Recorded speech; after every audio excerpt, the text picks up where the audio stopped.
dreams in our eyes. The crowds roar like a storm on the wind. We're the underdogs fighting again.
What's going on, guys? Welcome to the program. It's another edition of the American Hotspur here on Stateside Footy. And God damn it, man, I'm fired up. Every single week, every single time I hear that intro, man, something just clicks in my head. And then all of a sudden I just get absolutely jacked up for the show. Well, first and foremost, I hope everyone is having a great Saturday afternoon, especially for those that are across the pond in the UK. I hope you guys are enjoying your Saturday evening. I know it's 8 o'clock over there, and I do appreciate you guys tuning in. Before we begin, make sure you hit that like and subscribe button because we are in a race to 1,000 subs. And the quicker that we can get there, man, the quicker we can do some really cool stuff with this channel.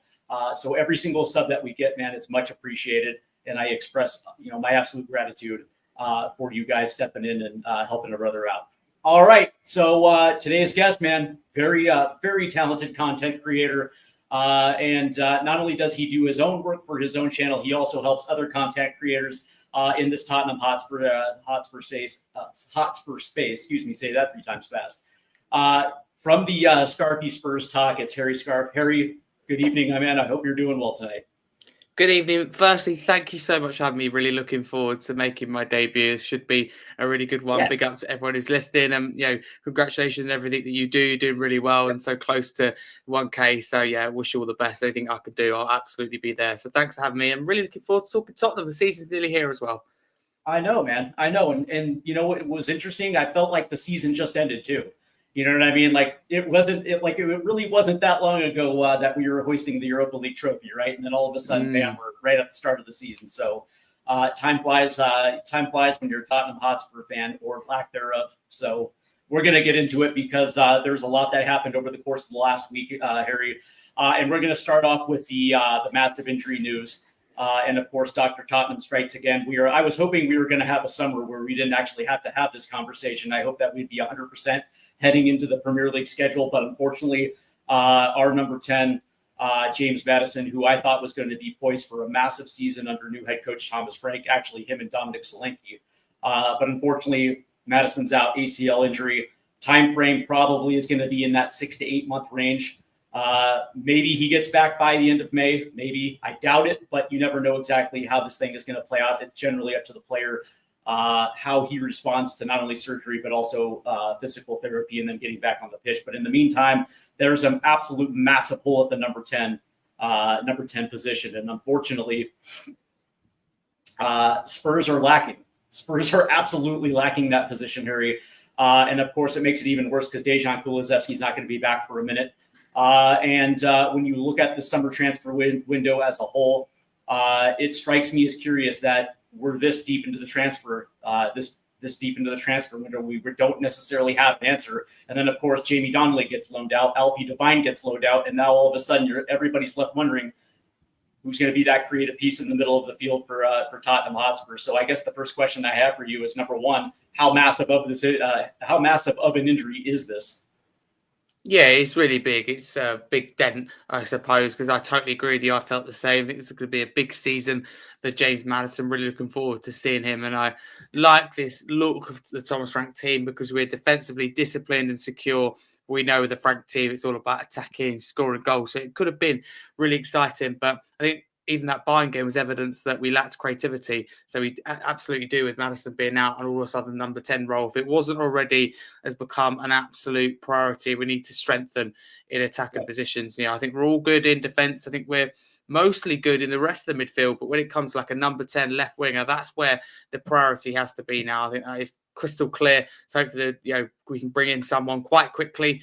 Otherwise, as you know, and fans will know listening to this, that all of a sudden, before you know it, the transfer window will be closed, or you get to the first few games of the season and deadline day's here. So you want to be getting deals done. Gibbs White deal obviously didn't go through. So a lot of clubs know that we've got 60 million to spend. So that will make it harder. But there are players out there that I think would be right for this system. Of course, there's the questions. Does that player want to come to Tottenham? Do we want him? Does Thomas Frank want him? But I share your frustration. I think we've actually recruited well, but we failed to address this number 10 role because even without Maddison getting injured, we knew, as you said, Decky's still out. Is going to be, Frank said, I think he used the words, quite a long way away the other day in his press conference or post-match interview after the Bayern game. So he's still quite far away. And when he comes back, he's not going to hit the ground running because he didn't last time we returned from injury. So all of a sudden, we need to bring in a number 10 and the club need to get on with it and show some ambition.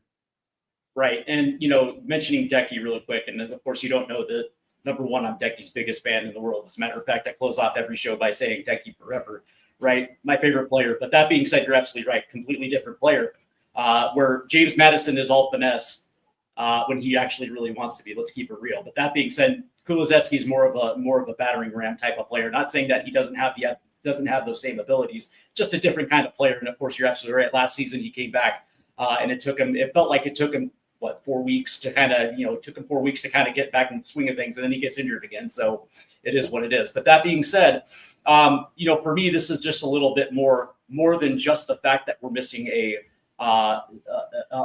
massive piece right there in the middle of the field. It's also leadership as well too. And I mean, when you think about the emotional leadership that not only he brought to the squad in terms of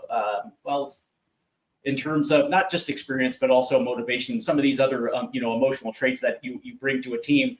Same thing that Sonny brought to the team. And now all of a sudden you lose both in the span of a week. And now all of a sudden it kind of has like a deflating factor. I mean, I don't know how you felt about watching that match against Bayern Munich. It just seemed like there was just a little lack of motivation. You know what I mean? Yeah, absolutely. Just to chip in, I completely agree with you. Firstly, I think leadership's a big problem that we've had at this club. Where you use your captain and vice captain, one through injury and one leaving the club after a decade at the club. It's very frustrating. It's very hard to deal with that. We've got no one that really strikes me as, oh my goodness, you're a natural leader, or maybe one or two. They're already part of the kind of core group of leadership. I'm talking about Caro and Romero here. They're the only ones that strike to me as leaders. Of course, there's more to leader than just shouting, wave your arms about. But totally agree with you. I think Maddison's a really good influence inside the dressing room, someone to look up to, clearly gets it, a man motivator, good relationship with a lot of the players. So that is a big blow, there's no doubt about it. And what turned out to be a really emotional day with Shimin Son announcing that he's leaving, played his last game, all in the space of 2 hours, and Maddison getting a really bad injury on the pitch. It didn't look good at the time with fear that it was going to be ACL. Thomas Frank knew it after the game. He's like, well, it's his same knee. It doesn't look good. So no, answer your question in short, it's a massive blow and it's left us in a difficult position to the fact where he's probably, in my opinion, probably not going to play again this season. If he does, he's certainly not going to be at the levels we want him to be. So as you said, ACL, of course, depends on the individual. But considering it's his second ACL injury, I don't think he's going to come back up and fly. I think he's going to take time to ease back into it and slowly be introduced as a substitute. So we've got to address this position. Yeah, and speaking of addressing that position, I got word yesterday through one of my sources that Spurs are in deep talks right now with Eberechi Eze. And the number that came back, because the only number that I was concerned about was exactly how much this thing was going to cost, considering I think you mentioned earlier that everybody knows we have 60 million pounds to play with. So my first inclination is, okay, cool. So if Spurs are engaged in his representation, and also in Crystal Palace, what is going to be that number? Because I would probably assume there's a lot of teams out there that are looking at Spurs like, oh, dude, these guys are desperate. They absolutely they absolutely need somebody in that position. This might be an opportunity where we might be able to, get an extra 5-10 million pounds off him for a player that probably is only worth about 50. And that number came back somewhere around 70, which I don't know how you feel. Eberechi Eze, historically over 10,000 minutes in the Premier League, very good attacking midfielder. But that being said, he's not a 70 million pound player. But that being said, Spurs kind of have to do what they have to do. So first and foremost, when we're talking about Eberechi Eze, number one, do you like the player? And number two, is this a fit that not only comes in to this team into the starting 11, but actually has the impact that I think everybody just assumes that he can? Yeah, good question. I really like Eze, and I'm going to slightly disagree with you because I actually do think he is a 70 million pound player, and I think I'm very surprised that the kind of links the kind of estimated value that Palace view Eze and the bids they could accept surprised me a little. I think the thing is with Crystal Palace, right, the club that Eze currently plays for, is that they tend to actually, not hold out for a lot for their top assets, but they want it all paid at once, which is the only thing that doesn't suit Tottenham and Daniel Levy. Let's say, put a random figure here, 70 million pounds. I'm going to use that you used.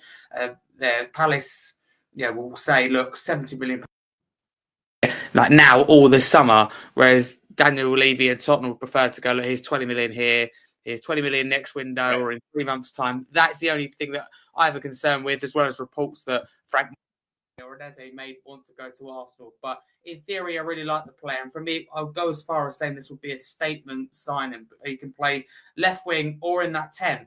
I'd much rather sign one player of real quality, like a Jack Grealish, like an Eberechi Eze, just sign that one quality player than signing two average players. I don't want us to sign, an average left winger and an average 10 that sit on the bench with all these players are back. I'd much rather just sign one. Ideally, they can play both positions like Eze can, like Jack Grealish can, like Severino can.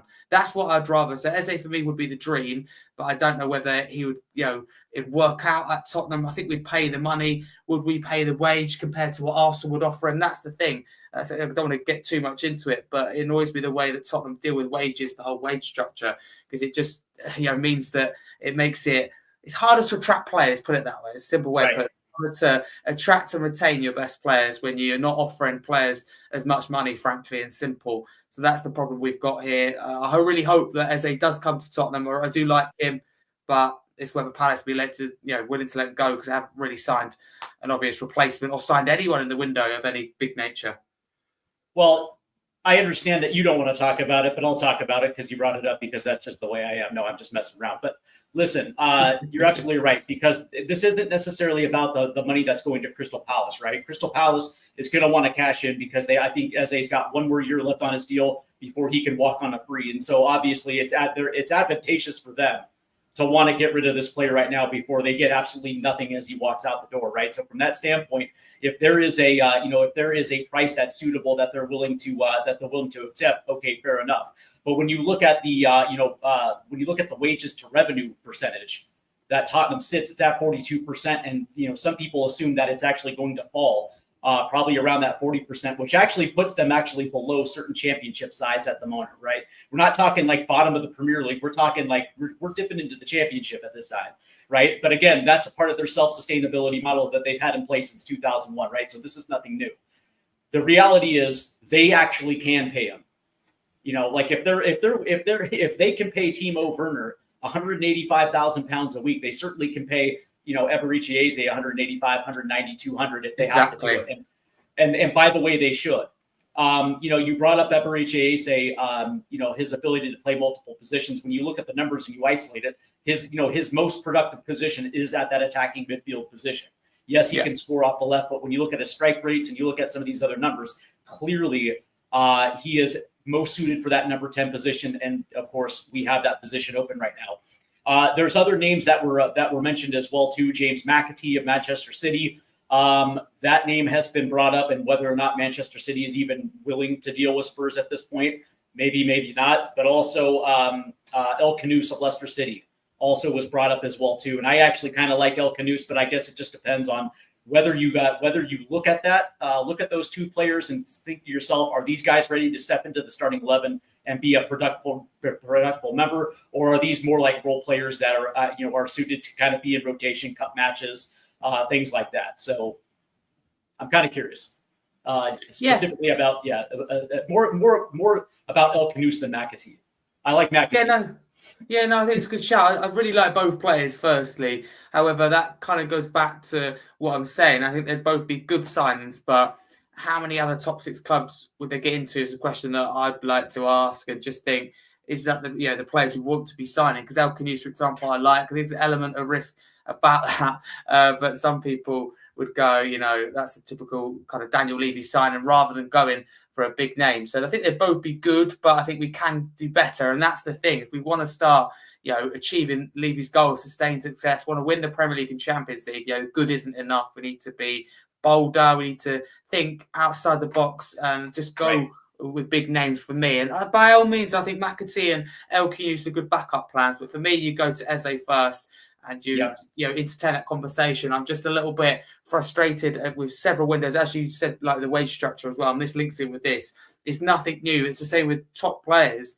And some would say world-class players. It's nothing new at Tottenham to not be in the conversation for big players. I'll give you an example. Benjamin Sesko, linked with Man United or Newcastle, went to Manchester United. Tottenham aren't in that conversation. We could have sold Solanke, Richarlison, we wouldn't be in that conversation. That's the profile of player that, in my opinion, is out of our league, which is frustrating. So it's about trying to make it in our league and really being involved in these discussions with top players instead of admiring, exploring, being in talks with, going for and showing that ambition. So Eze for me would be the dream sign, and I don't think it will happen. I'm totally honest with you. But you mentioned McAtee and El Canoes. I think they're good options, but I think we can do even better, if I'm being totally honest with you. I actually agree with you, and I guess it goes to the conversation of whether or not what Daniel Levy was saying this offseason about wanting to win the Premier League, Champions League, and all that. Me personally, I thought it was hyperbole at its finest. Him in an interview, feeling the moment with his new boy Vinny, and then just talking out the side of his mouth. Because the reality is, I don't think the ambition necessarily matches the words. Yesterday I was on Spurs Diehards TTID. And big shout to Drew and Adrian out there. Adrian was of the opinion that we actually are a club that can attract world-class players based on the history, based on some of these other metrics. And I just said, listen, I completely disagree with this. And there's a reason why. And there's a reason why we don't. Well, we're versus like a team like Manchester United, even in a bad season last year notwithstanding, they're still capable of winning a cup. Right, whether it's League Cup, whether it's FA Cup, whatever the case may be, even a bad season, they're still decent enough where they can make a run. And of course, they have the history. Our history is back in the 1960s, the 1970s. You know what I mean? And then as we got into the 80s and the 90s, it kind of slowed down. And of course, in the 2000s, we only have two instances where we can point to where we actually won something, right? And so modern history is not on this team's side. And then you look to the financials. Let's be real. Players and agents talk around the world, and former players also talk as well too. And they understand the environment within Tottenham Hotspur. Yes, you can point to Daniel Levy and saying, he built Hotspur way and he got the stadium built and all that's fantastic. Okay, congratulations. But the reality is there's certain things that Spurs will not do, and it makes them so uncomfortable that it's a non-starter. Paying $200,000 a week is something that they will just not do. And because of it, the teams will look at and say, okay, great, man, Spurs are in the Champions League. Fantastic. Great job, guys, winning that thing. But we're not coming because we're a player that commands a certain salary because we know we're going to come in there and not only do a job, but do the job well. And we just want nothing of it.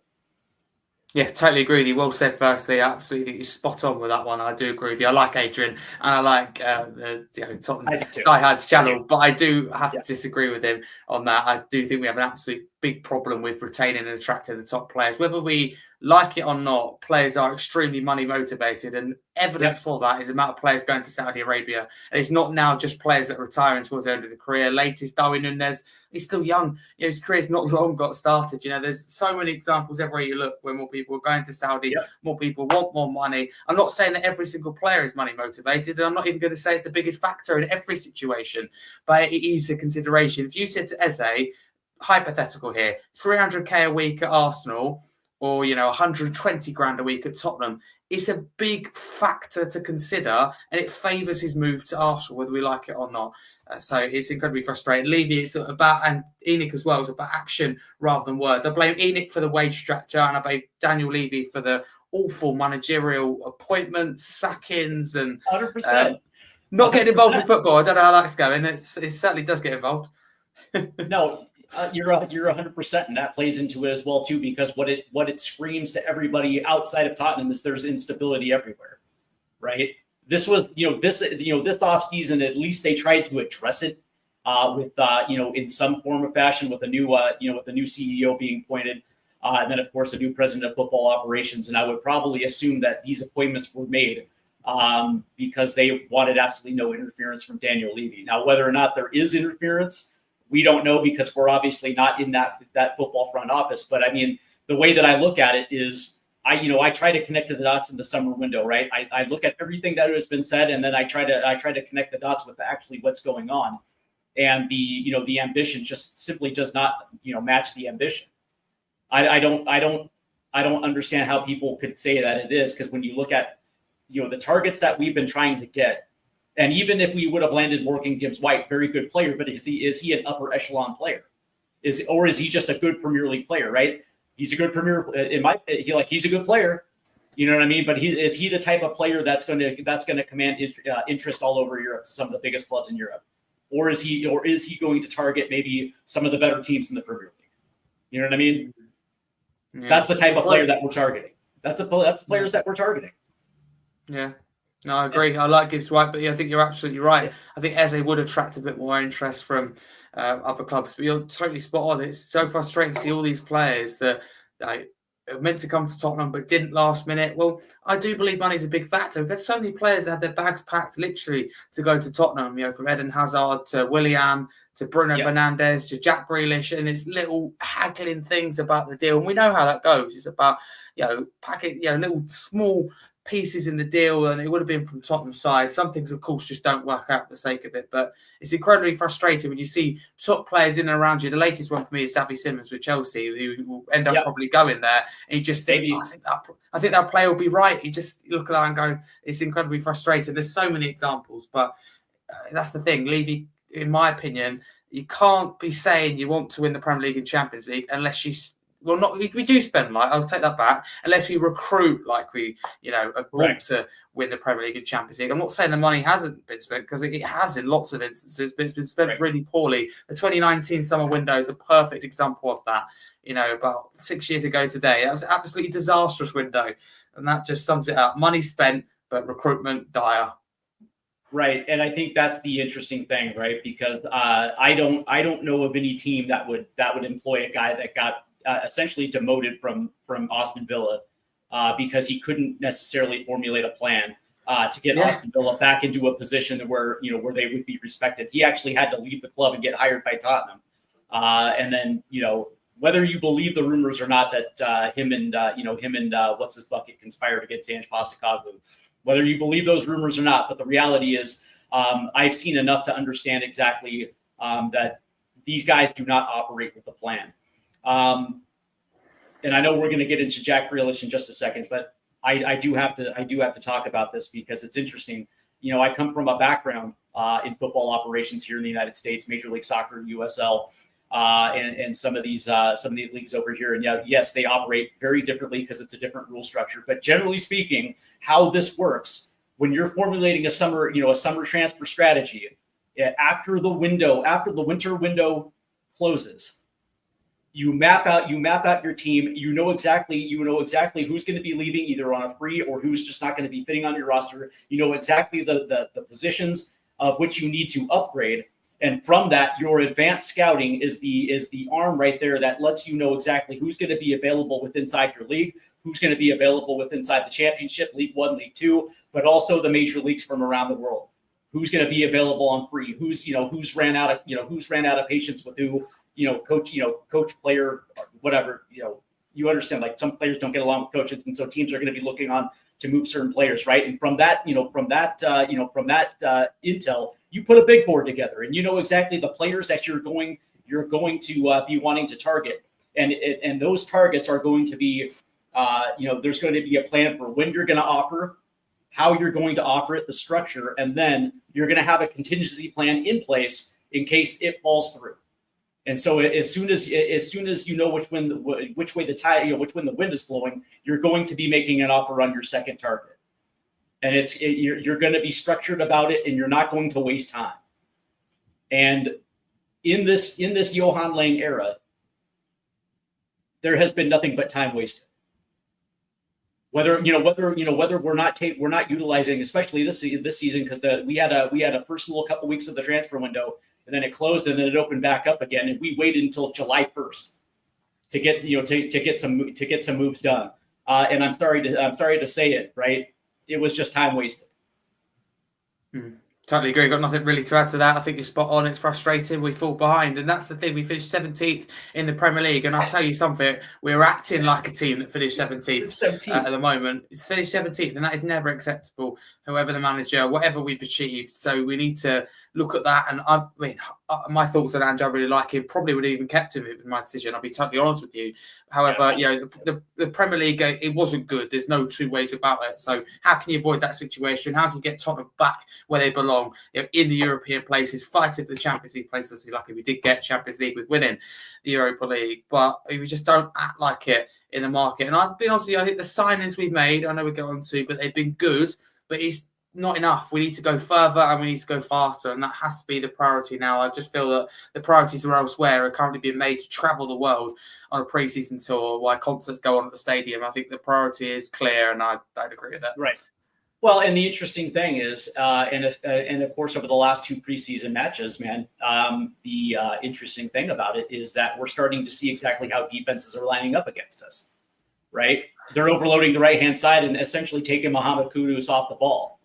They're not allowing him the space to create, space to be dangerous. And then all of a sudden, now that we lost Maddison, and oh, by the way, now Sonny's in Major League Soccer, the question for me right now is where these goals are going to be coming from, because right now there's just no outlet, right? So that leads me into the next question, because Dan Davenport here brings up a very good question. Frank needs to be back, and we need a forward as a replacement for Son. And that leads me into that next question, because the name Jack Grealish keeps coming up in conversation, and there's an old saying here in the United States, Harry, and that's where there's smoke, there's fire. Right. Generally speaking, when there's smoke, there's definitely some fire, some fire to be had.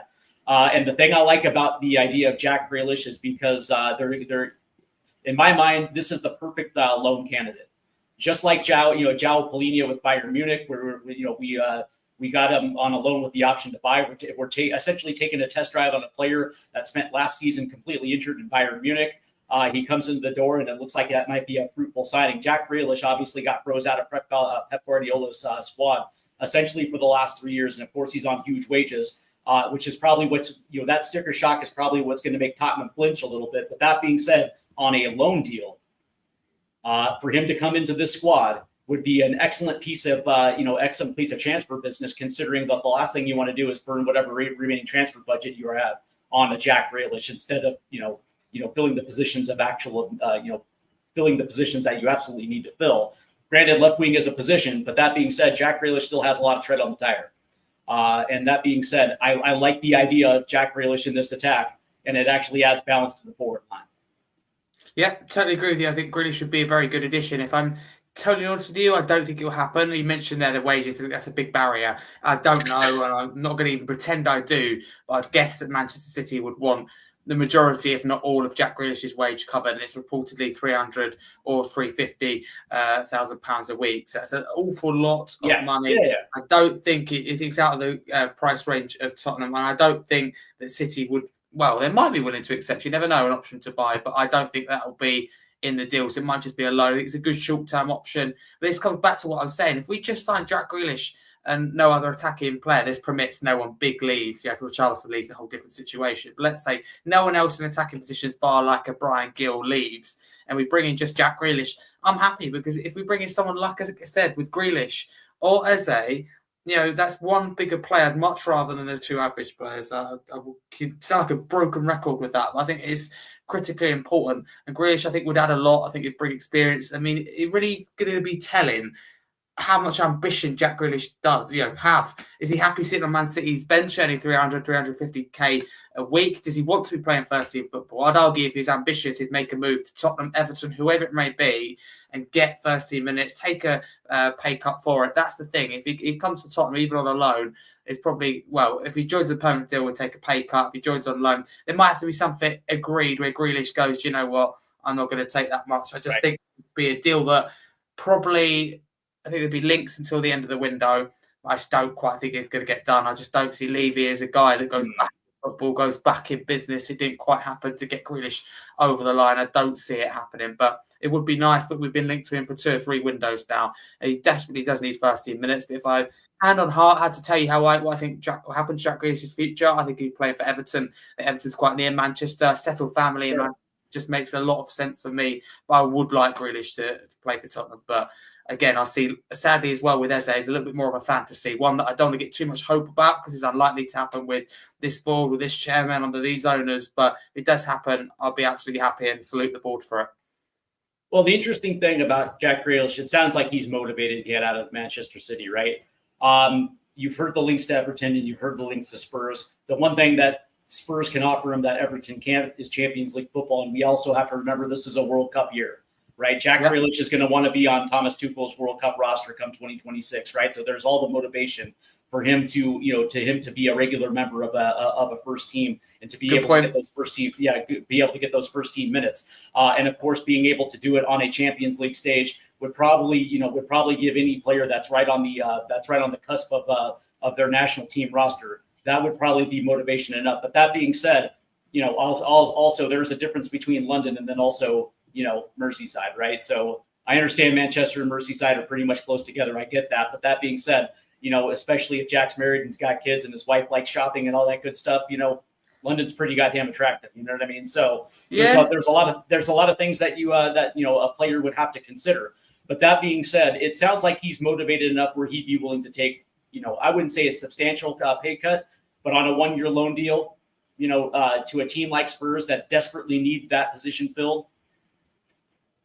I would probably assume that this isn't going to be an issue between Spurs and player. It's going to be club and club, right? It's going to be whether or not Manchester City. It would be whether or not Manchester City would be willing to deal with Spurs at this point, and whether or not there would be something in that loan language that that would potentially lead to a permanent move down the road. But that being said, I think Grealish is like 30, 31, somewhere in that area, right? So from a Tottenham standpoint, a permanent move 29, I think.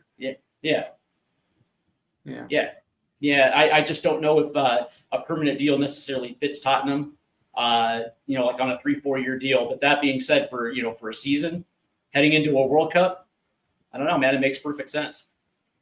Would you want there to be an option to buy in there? Do you think there will be? If it gets the deal across the line, I can see it, because just by having an option in it doesn't necessarily mean that you're going to pick up that option. Now, if it's an obligation, right? Like if they want like a solid obligation that they're going to do it after the season, I would probably assume Spurs take a step back. I agree with you. Firstly, again, I don't think there will be an obligation. Again, deals are complicated. They can be really difficult.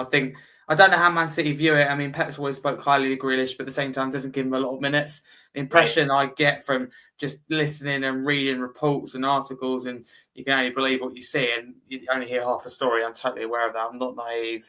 And that is that Grealish would be open to moving from City, and City would be open to letting Grealish go. But I think City could be very stubborn. Whatever club are interested about the wage, I think they'd be going, look, pay full wage, you're not having him at all. It's only a loan. I think City are quite a harsh club in that aspect, but that's why they win trophies for me. And that's where you get Tottenham a little bit more of a softer touch, and harsh in the wrong way in terms of we're not going to pay the wage, or, we're not going to give you what you want, and we won't end up with the player, but, soft in other ways. But hey-ho, hopefully we do end up with Grealish. I think he's someone that will be linked right to the end of the window.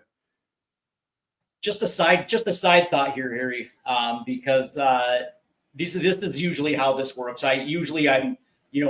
Things will pop into the mind and I'm like, oh yeah, that kind of makes sense. Considering that Manchester City is in a position where they're facing 100 and some odd charges of financial abuse, trying to skirt the financial fair play rules. Do you think that possibly they might look to shed some payroll just to give the optics or an image that they're taking this seriously, or not? You know what I mean? Like you can understand Chelsea doing that. You know what I mean? Just just to say, hey, see, we're getting rid of players because we're trying to oblige with these PPR financial fair play rules. I can understand the question, but I'm going to say no, because it's Manchester City with Leo have got more than 115 lawyers as well as 115 charges. So I think they will believe that they are, will be okay. I think, by the way, I think it's disgraceful how long it's been allowed to drag on the whole situation. And if they are found guilty, that's really bad, in my opinion, anyway, on the Premier League's part. And also, if they're innocent and for whatever reason it's a false claim, that's not good for City as well to have this saga dragging on for such a long time. But if you don't mind, I quickly touch on it with like Chelsea and Liverpool. They've both done an incredible job at selling players, something we failed to do really at Tottenham. We've done it with Son, don't get me wrong, but and that was incredibly sad to see him go. But we've loaned a lot of players out. Okay, great, good. Hopefully the loans are successful. Already the first day of the Championship season, the loans look good. A lot of these players doing well, getting minutes.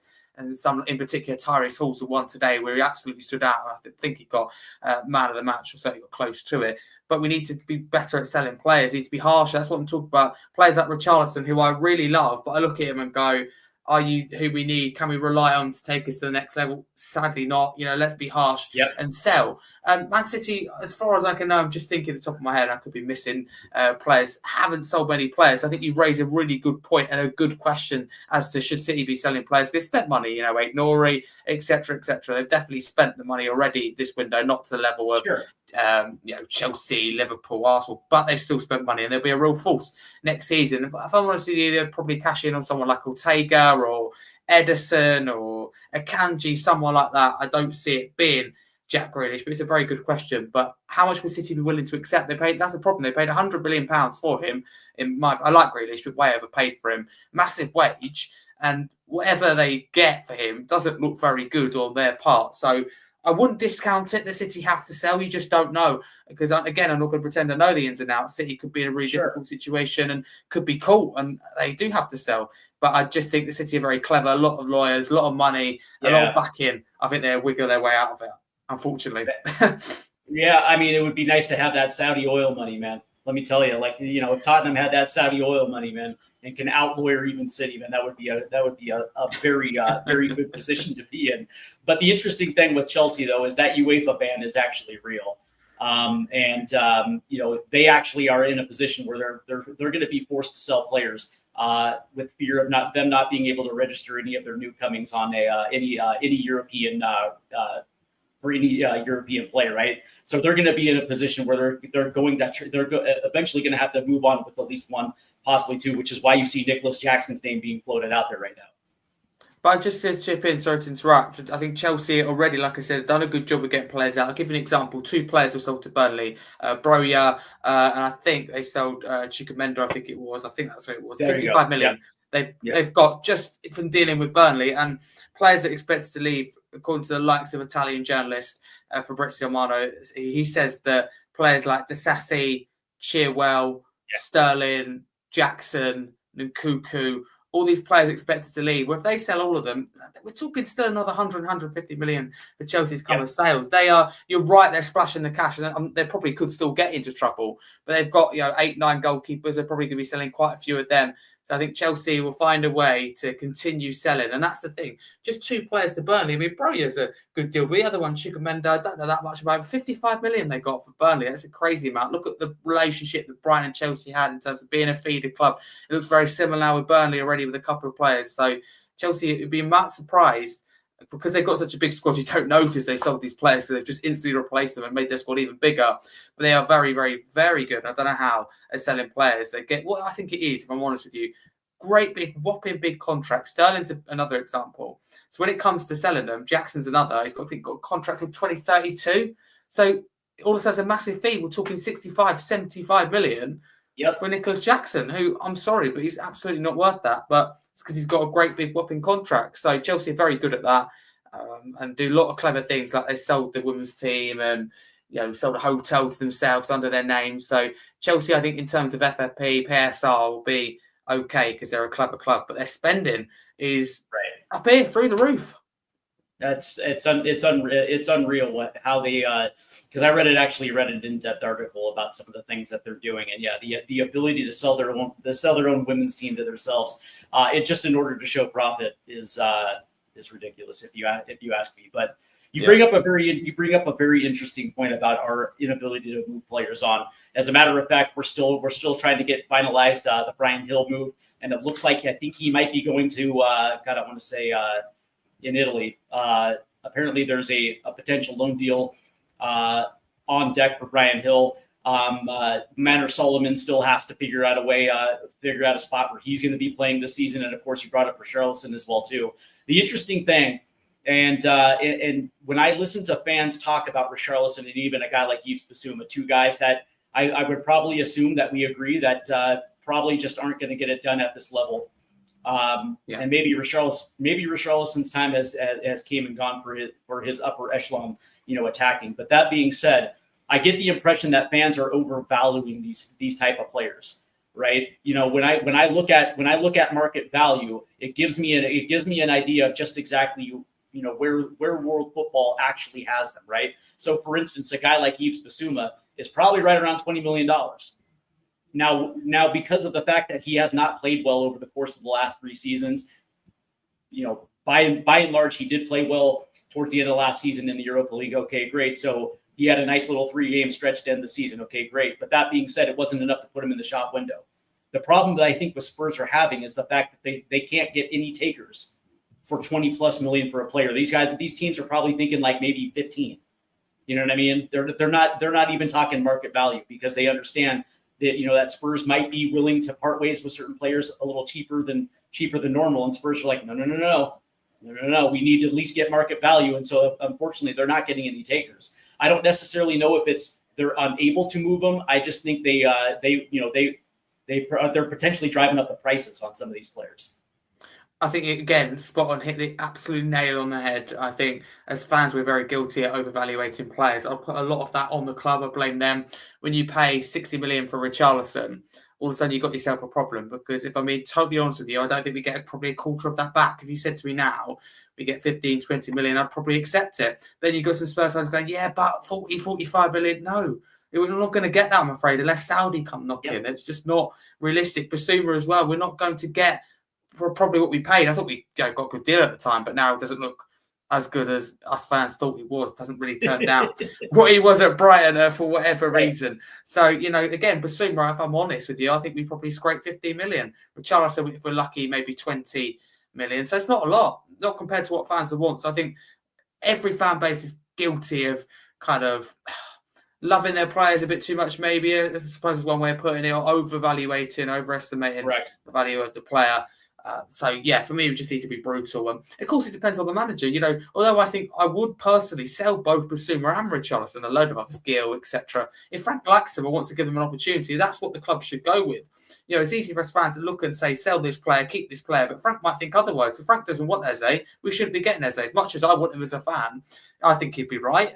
Frank knows more than me. It's his team as well. So I think that's the important thing. Fans often go, why haven't the club bought this player? Why haven't we sold that player? There might be a little bit more to it. So that's the other side, the other toss of the coin, I suppose. But no, I do totally agree with you. I think you're spot on again.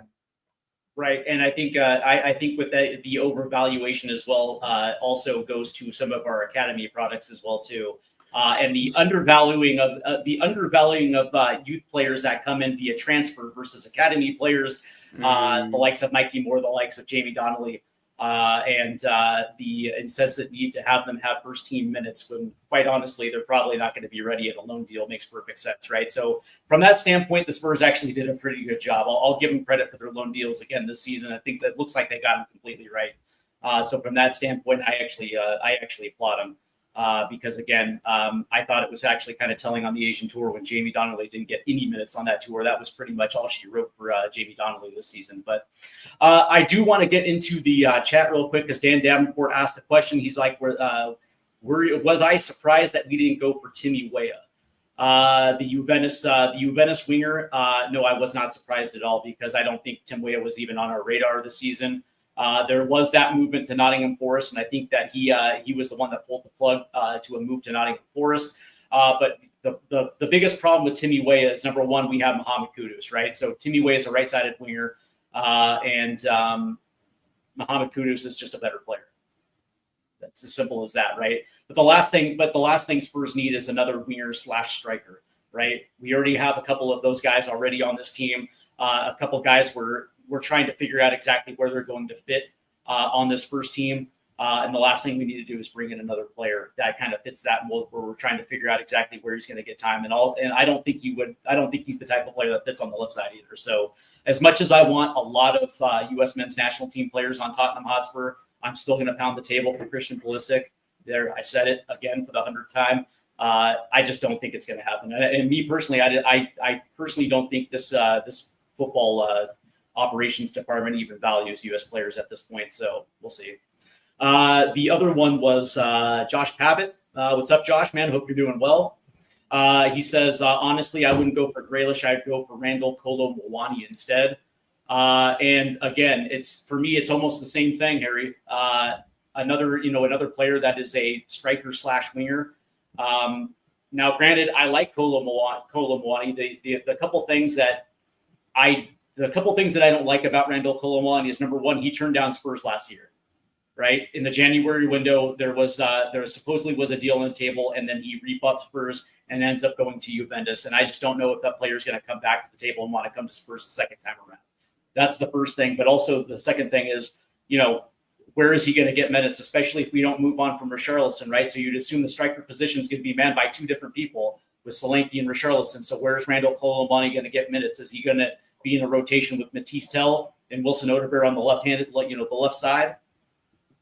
Or is he gonna get minutes up top, right? That's the question, right? So to me, I don't necessarily think he's that great of a fit for this team anymore. Last season in the winter transfer window, he was a hell of a fit, considering we had lost Dominic Solanke at that point, and nobody was there to play that position, right? So I think times have changed, and at the same time, I question whether or not he could actually play the left side. Yeah, I'm not entirely sure on this one. I don't know that much about him, but I know that he's a real talent. But the problem we've got is lots of clubs are interested. And what happens, I don't see him coming to the Premier League, let alone Tottenham. That's the problem we've got. I think it's a very good chat from Josh. So big up to Josh in the chat. So he's definitely an option that Tottenham could consider. But I agree with you. How does he fit into this team with his best position being on that right-hand side? But again, there's a little bit of versatility that he does bring. So I don't think we should close the doors to this. I think we should really consider this. But he seems to be, wanting Juventus. That's the problem we've got. And I think from Fabrizio Romano, the way he's been speaking, and other sources, they're talking loads of clubs interested in, like Newcastle from the Premier League, Juventus, PSG. There's just a load of clubs involved in that. So it's just, in terms of Premier League, it is Josh says it is just Tottenham and Newcastle. I don't see him coming to the Premier League. He's happy where he is. So a nice target, another one of those hypothetical targets, but I don't think one that will happen. Fair enough. Big up to Peter Cahagius. That's in the chat. It's good to see you around, Peter.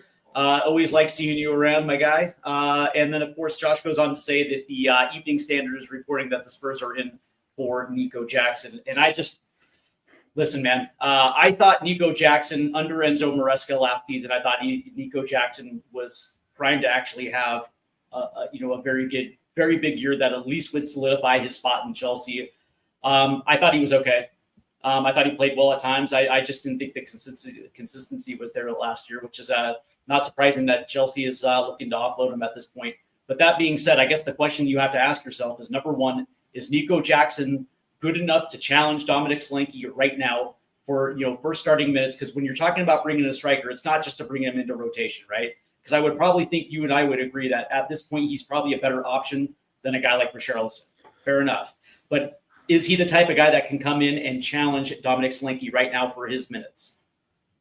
Because that's the type of player that you want to bring in at this stage. I think maybe, but I think it's because Solanke set the bar quite low at the moment. I do like Solanke, but he hasn't hit the ground running. Worked really hard. I really like him. I know. I know. For context, I should explain. I've actually, for example, speak to my dad a lot, and he's very critical of Solanke and doesn't really see what he can bring. I'm like, look, just give him time, give him patience. He's a really hard worker. And I think the goals will come.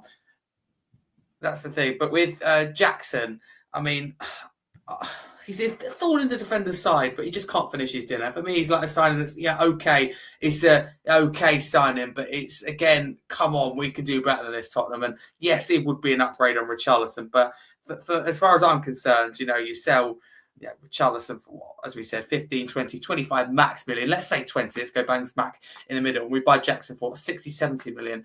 I just don't see that as a good use of money. It doesn't concern me. There'll be Tottenham tax on top. So it'd probably be 75, 80 million. Thank you. Just because he's on a big contract. He's not going to score. He could get in good positions, cause problems, but it's no good if he's not going to score. And that would leave us with 2 good strikers, but no real prolific goal scorer that finishes his dinner. That's the problem we've had. So Jackson, for me, I'd rather stay clear. If I had to choose, I don't know why we'd in for him. There are a lot of other strikers that we could get for less money and would be more ambitious. But hey, I don't know why we're linked with another Chelsea player. There'd be like with West Ham. It's always a difficult deal, Tottenham tax, and I just don't see the need to go for someone that hasn't got a spot at Chelsea because they've signed 2 better strikers. That's reality. Right. Chelsea signed 2 better strikers. Jackson can't get in the Chelsea team, so he comes to Tottenham. That's the difference I talk about in levels.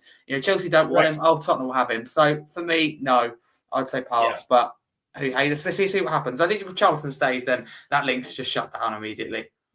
Correct. And I would completely agree. All right, so we're coming up to the looks like the final 10 minutes, and of course I'm going to ask you the same question that I ask everybody that's coming on for the first time, because we are in the preseason and we're right on the cusp of the start of the new season. And so I want your assessment right now, as this club currently stands right now, because a lot of this is, a lot of these guys were a part of the core that was assembled 3 years ago, and now a lot of these guys have matured to the point where I think winning that Europa League trophy did leaps and bounds for this crew, because they figured out how to win. That's one of the biggest things that nobody talks about with young teams, right? Yeah. When they struggle in the Premier League level, it doesn't matter even in sport, but even at the Premier League level, when you're a young team, you have to figure out how to win at that level and win consistently. Last year, the consistency wasn't there except for in the Europa League, and they got that trophy. And I would like to think that there's going to be some momentum and carryover from that as well, too, because they figured out how to win and they figured out how to do it as a club finally.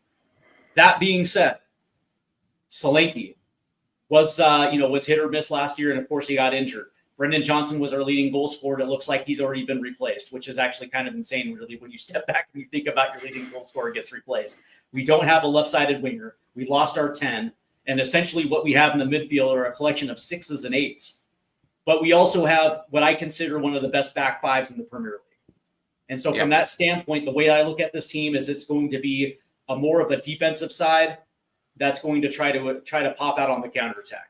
But that being said, as it stands right now, how do you assess this? How do you assess this team?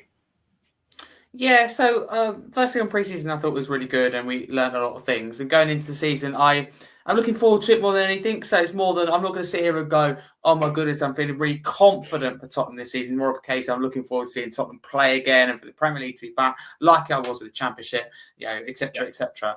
I think that Thomas Frank always overachieves wherever he goes, whether it be a negative net spend every single year that he was Brentford manager, selling their best assets. So, he's been at a club at Brentford that don't spend money. They really don't spend money. So that excites me in a way. Frank's used to getting the best out of average or decent players, and I think he'll be able to do that at Tottenham. I think at the moment we're looking at a outer European push, like kind of 6th to 8th realistically, with other clubs in and around us improving. I think that's being optimistic, saying that we could get 6th or 7th. And the reality is we need to be doing more, and we should be saying, look, let's try and get 4th or 5th ideally. And that's the problem we've got.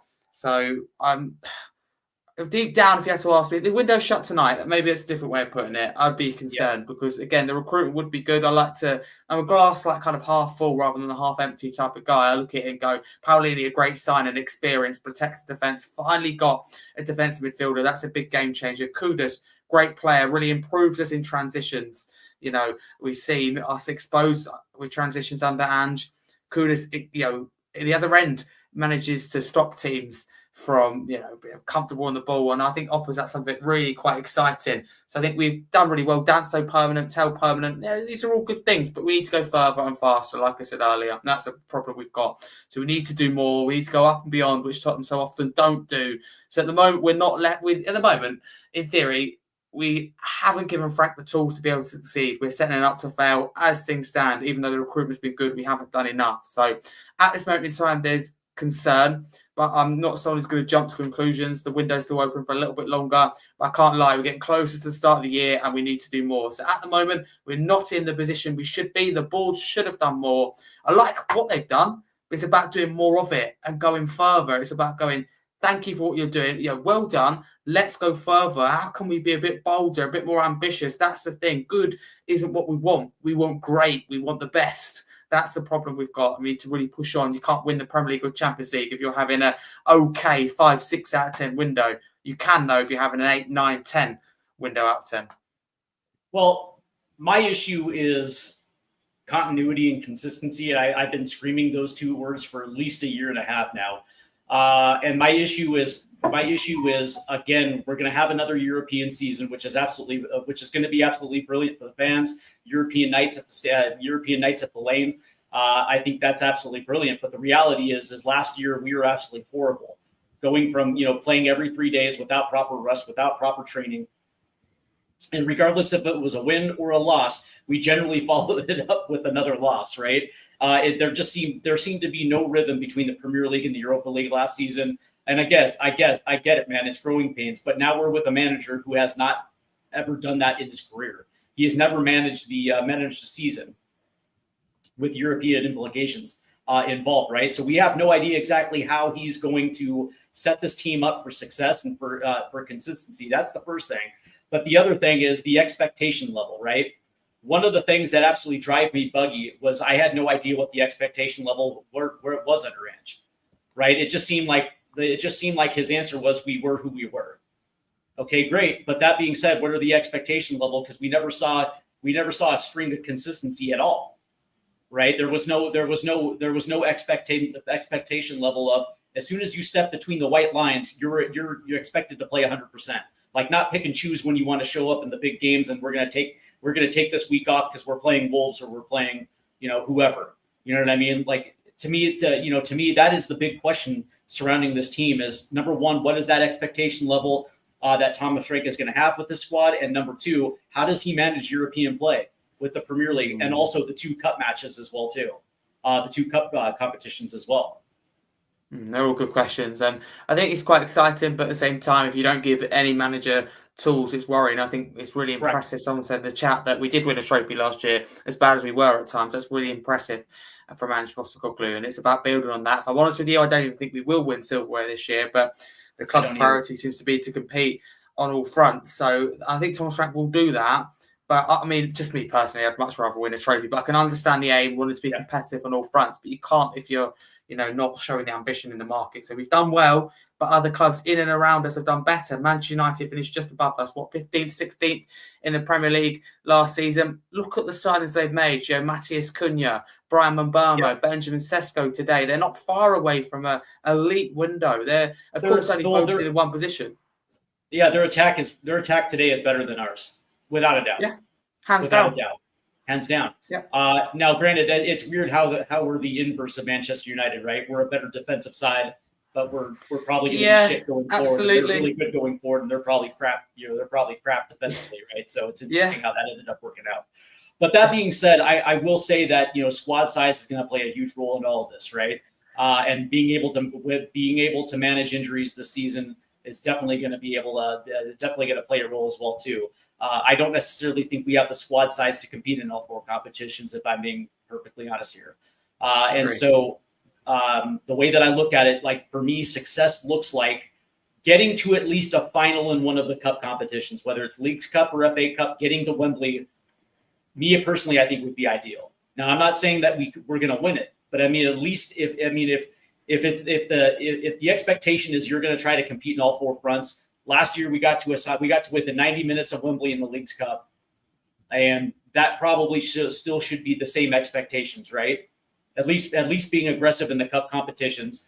And if this team can at least get through the league phase of the Champions League, I would probably consider that a success, considering the Champions League is just a murderous row of killers all throughout Europe, right? If we can figure out a way to navigate that and potentially get to a knockout round, I would consider that successful.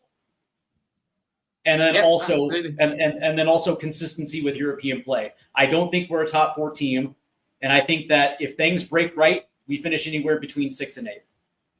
Yeah, And that totally would give agree. us that would give us Europa League or the Conference League. It would. I think fans have got to manage their expectations. The problem Frank's got is that we won the Europa League last year, and the problem he's got is we're in Champions League. As great as it is, as you said, it's difficult for managers to come in with a completely new system. I think it's credit to Ange, but also it is tough for Thomas Frank now losing James Maddison. And already just after that Bayern game, you see a few grumbles and a few, I'm just like, come on, Bayern Munich hands down better than us. That's the reality. Look at their attack compared to ours, And the thing is, it is, isn't it? But the thing is, if you don't have, in our case, a good enough attack or enough attacking, we have depth, but not quality. Or even we could do more depth, definitely, but quality is the thing for me. Then you just put pressure on your defence. And then that's the thing. I actually thought we were okay defensively against Bayern, but we offered nothing in counters, nothing going forward. The defence was under increasing pressure. Then it just breaks. It's like I see it as a sea. You've got a wall. It's just constant against the wall. It's going to crumble in the end if you're not doing anything to stop it. That's the way I see it. So and Palhinha, that does excite me. It's going to protect the defence, as you said. An elite back five, I totally agree with you. Of course, there's still room for improvement. I'd like us to add competition. For example, at left back, I don't think we should have to be relying on Ben Davis. I want competition Anthony Robinson for a doggy. Yeah, Robinson. I really like Robinson. Obviously, American. I think he's probably one of the best left backs in the Premier League. Absolutely, yeah. You should be very proud. The top player. I'd love him at Tottenham. And do you know what? I love a doggy, but Robinson for me would walk into the team. But I don't want to cause controversy. But I do like Robinson. I really do like him. So that would be the dream. Yeah, I would wanted to sell him. I don't know. I totally agree with you that. And the biggest issue is, and that's why I would probably assume that there's going to be some switch in tactics, because it seems like Thomas Frank has been hell bent on trying to play that 4-2-3-1 narrow with a double pivot. And the interesting thing is, I remember versus Reading, to start that preseason match against Reading, we were essentially playing a 3-5-2. And with the pieces, and I would agree with you, there is a lack of quality on this team, but with the quality that we do have, it seemed like it was better suited for that. And I'm curious to find out when that switch is going to be, because I think now with matches against Arsenal, matches against Newcastle and Bayern Munich, I just don't know if that's going to be sustainable over a long run. I'm sure he can pick and choose the opponents in which he's going to play that. But that being said, I would probably assume that if you're trying to get more balls into the box and more quality chances, you're probably going to have to play that 3-5-2. At least in my mind. Yeah, I like that Thomas Frank offers that kind of adaptability in games. He can change his tactics and formation. You're right. Sometimes he needs to be maybe a little bit more patient, but it's what's worked throughout his career. He'll offer more tactical input as well in games. So I think that is a good thing. And a 3-5-2 would work because you've got good defenders and not as much going forward, so one less attacker. I think it's a good idea, and certainly maybe a backup formation. Be interesting to see how this team looked with the three, Van der Ven, Romero, and Danso. Could even be Romero, Van der Ven, and Vuskovic. Don't know. So that's a really good shout, actually. Yeah, because I'm just, in my mind, where I'm just thinking in my head tactically when I'm looking at it, it's like, there's a lot that you can do with two strikers up top, and especially if you're running wing backs down both sides with Pedro Porro going down one end, right? You're going to be able to concentrate and isolate more opportunities with your best crossers, putting balls into the box either centrally or out on the wings as well too. I don't know. And by the way, Pedro Porro was a wing back before he even hit Tottenham before. Anyways, it's kind of his position. So. Exactly. But with a 3-5-2, ideally you play with a 10. But what's the beauty of it is you don't have to. What I'm saying, you can play with, if you're more defensive in games, we're playing Man City, Liverpool, Chelsea, Arsenal, whoever it may be, a top side anyway. You put Palhinha in that 6, and then you have someone like a Sarr Bentancur sitting in front of you. He doesn't have to be a number 10. So at times right now, I think that's a really good suggestion, because we haven't got a 10 and don't need to do it. We can put 2 up front, and that considers a lot of options. We could have Kudus up there holding onto the ball. It could be really different. We could have one striker, one more winger. It's really flexible who can play there, and it's obviously a lot more narrow. And I don't think we're that strong either still in the winger position. So I like that formation. Right. And by the way, you get to use Sarr and Betancourt correctly, right? Their passing is unbelievable, especially off the half turned in space. They're able to break lines, right? And so it would actually put them in a position where they're actually freed up a little bit as well too. And it actually might work against mid blocks as well too. I mean, I'm just throwing these out there. All right, but Harry, we are at the 1 hour 5 minute mark, and of course we're coming to the end of the show. I want to thank you for coming on today, man. This is absolutely awesome. It was a pleasure talking Spurs with you, man. This is the reason why I do this show, man. I just love talking to other content creators, man. It absolutely makes my day. Quickly before we go, man, what's going on with your program? Firstly, thank you for having me. I've really, really enjoyed this, and big up to your amazing audience. Keep doing what you're doing. If you have any other guests, just give me a shout. So I want to say a real privilege to be talking to you. I have a lot of time for American Tottenham fans. Really love what they have to say. So thank you for giving me the time. No, honestly, I think it's fantastic. And no, you can follow me at Harry Scarfey too across all socials if you're interested. I'm a football content creator, YouTuber, and football writer. I also have my own YouTube channel, Harry Scarf, which contains my Tottenham podcast within. It's called the Scarfey Spurs podcast, available on YouTube and on podcast platforms. Your Spotify, your Amazon Music, your Apple Music, all of that jazz. So I'm amazed to say people listening all around the world. Very big following from America in terms. I think it's the second or third most listened to, certainly on podcast platforms behind the UK. So very keen to grow the wonderful American audience of Tottenham fans. So no, keep doing what you're doing. All the best, and big up to chat. I really appreciate all their questions and contribution. And hope you get to 1K. I'll be doing everything I can to help you get there. Well, I appreciate it, man. That's very kind of you. And for those that are wondering if I'm on social media, of course I am, right there. On X at Stateside Footy, and of course on TikTok with the same handle as well too. And I'm known to ramble a little bit on TikTok, but people seem to kind of enjoy it because people continue to follow me. So big up to those that enjoy my content as well too. Just a quick programming note: there is no watch-alongs this week because the Leagues Cup is finished with their league phase, and now they have moved to the quarterfinals, which will begin on Tuesday. And of course, I will be carrying a watch along this upcoming week as well. Coming up this upcoming week on Friday, we have our Tottenham season preview as we will break down the quarters of the schedule. We're going to break down the roster, and we're going to break down Thomas Frank as well too. And we're going to figure out, we're going to sleuth out whether or not this Tottenham Hotspur team is capable of doing good things this season. So that's going to be on next Friday. On Saturday, we have the Hotspur watch along as we kick this thing off against Burnley, and it's going to be interesting considering the Super Cup is on Wednesday, and then the season kicks off 3 days later against Burnley. So it's going to be very interesting to see how this team rebounds after getting absolutely shell shocked against PSG. Let's just call it what it is, right? We're facing quite literally the best team in Europe after coming off a 4-0 loss against Bayern Munich. Don't get me wrong, I want Spurs to win, but it's PSG. So let's just kind of tamper our expectations. I would love the season to start off with a trophy, but it is what it is. But that being said, I want to thank everybody for tuning in. I want to thank the chat. Most importantly, I want to thank you, Harry Scarf, for coming on today. It's been an absolute pleasure, and hopefully we can get you on again. Thank you so much. Absolutely. You guys enjoy the rest of your Saturday, but more importantly, I hope you guys enjoy your weekend. Make sure you hit those like and subscribe buttons, and we'll see you very soon. You guys have a great afternoon.